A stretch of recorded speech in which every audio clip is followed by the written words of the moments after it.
Hello, and welcome to Handled-ish Productivity for the Imperfect, a weekly podcast for those who want to elevate their productivity but are not looking for perfection. I'm your host, Betsy Hayes, and I'm really happy you're here with me in podcast land or on YouTube. This is episode 52, and I want to talk about rethinking Valentine's Day. And of course, does have to do with planning because if you're going to rethink Valentine's Day, you might want to rethink about it ahead of time. Let's see when this episode will air. It's less than a month from Valentine's Day, so there's still an opportunity to think about it or rethink about it. And it's probably something that might be top of mind because if you've been to any store, a CVS or Walgreens or a grocery store, or, I would imagine just about every retail situation, and maybe even restaurants, right? There's going to be Valentine's items to purchase. There's going to be Valentine's, specials. If it's a restaurant, there's going to be Valentine's activities. So my guess is you are aware that Valentine's Day is coming.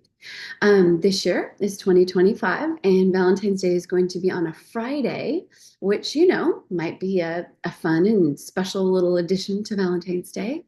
But, Valentine's Day is what we in the planning situation call a minor holiday, which is a little bit rude. So I need to think of a different way to say that.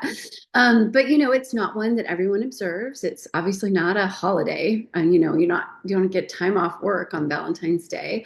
And it's something that tends to not be as big of a deal as some of the other holidays we have throughout the year.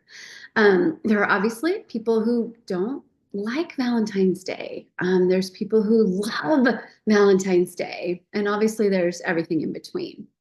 And so what I want to talk about is if you are someone who's never been fond of Valentine's Day, or, because of perhaps your life situation, you are currently not fond of Valentine's Day, I want you to consider rethinking it.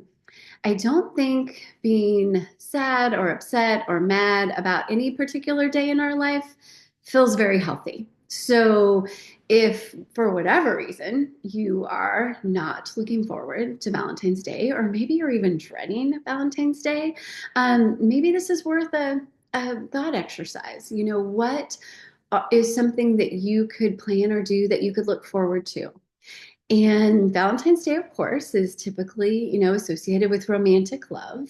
And there's proposals, I think there's still a lot of proposals on Valentine's Day.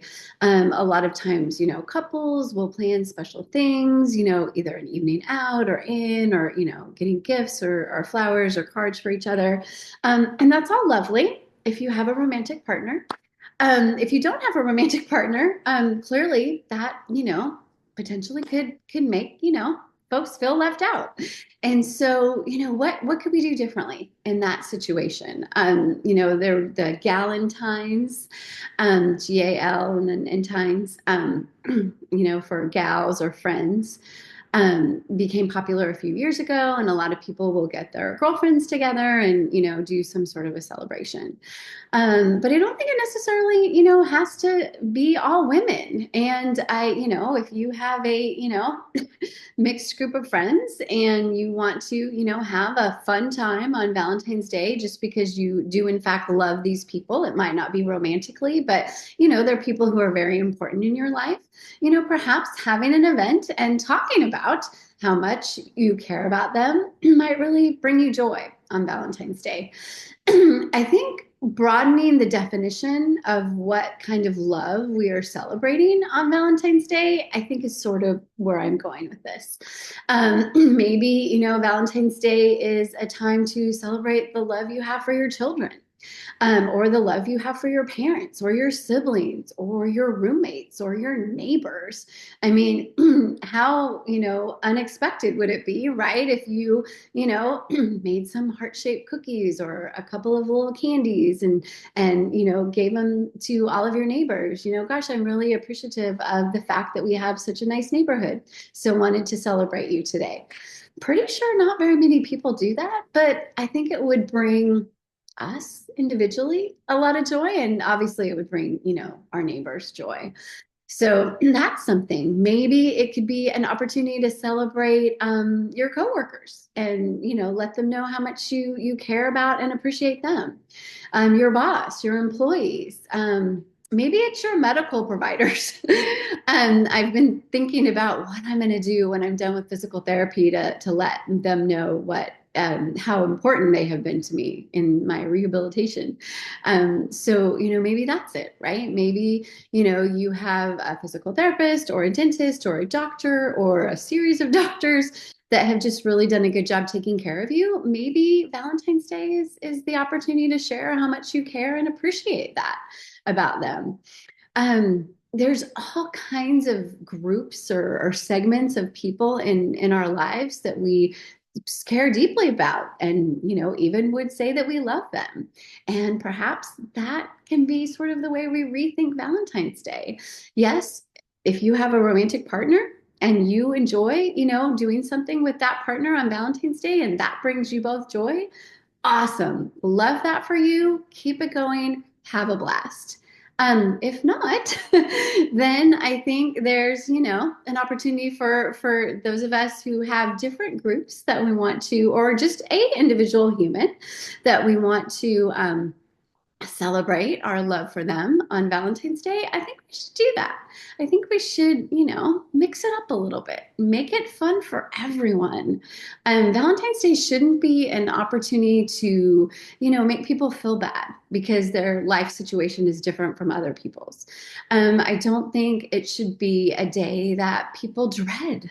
I don't think it should be a day that people, suffer through. And the reason I'm saying these things is because I know that is the situation for some folks. And, in the past, it's been that situation for me. And that doesn't sound fun. I think we should not have that be a thing anymore. So I'm curious what you think. Have you ever thought about rethinking Valentine's Day?